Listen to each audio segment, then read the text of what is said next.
Hi everyone, Harry here with a quick report on a breaking story. Mahmoud Khalil has been released from detention for the first time since March 8th, when the United States first moved to deport him. Remember that Khalil had a leading role in the ongoing pro-Palestinian demonstrations at Columbia in the spring of last year.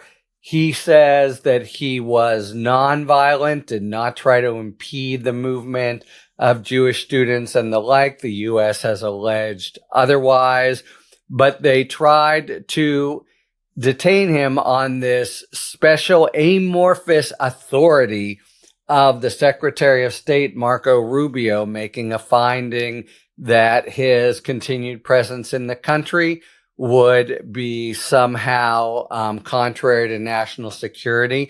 Khalil, by the way, is married to a U.S. citizen who was given birth since he has been in detention to a child he hasn't seen. After the judge in New Jersey, Michael Farbiarz, rejected and held unconstitutional the assertion of this open-ended authority by Marco Rubio, the United States proffered another theory that has still not been decided, and that is that in some fashion that we don't know yet, it'll be a matter of evidence, Khalil, when he came into the country, falsified his entry documents, somehow seems to have something to do with not being fully candid about internships and work he had done, including for the United Nations Refugee Authority in the occupied territories.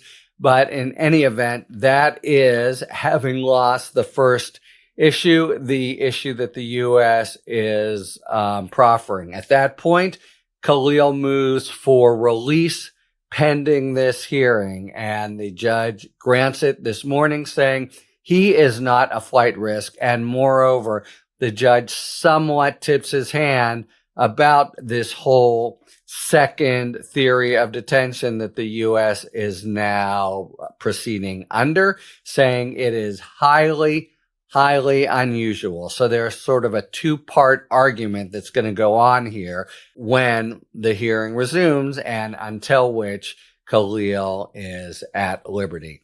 They'll say first, Khalil seems to dispute the U.S.'s assertion that he was not fully candid. So that will really come down to what is on the entry documents and what are the facts that ostensibly Khalil was not fully forthcoming about.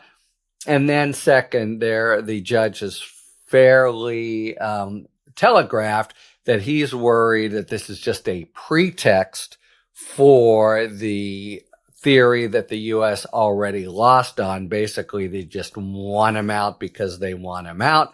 And the way he's expressed that being the judge, is to say this is really unusual. People are not generally deported because of errors, even intentional errors on their paperwork. So that could set up a kind of finding of pretext, which then likely would go to the Third Circuit, the court that is above the District Court in New Jersey, Third Circuit Court of Appeals, and potentially the Supreme Court.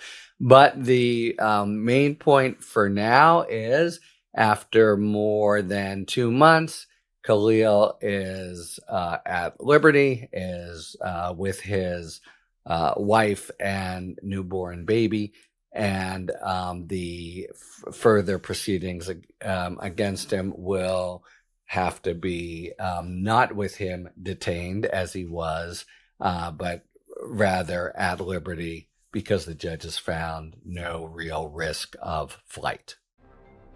Talk to you later. Thanks for tuning in.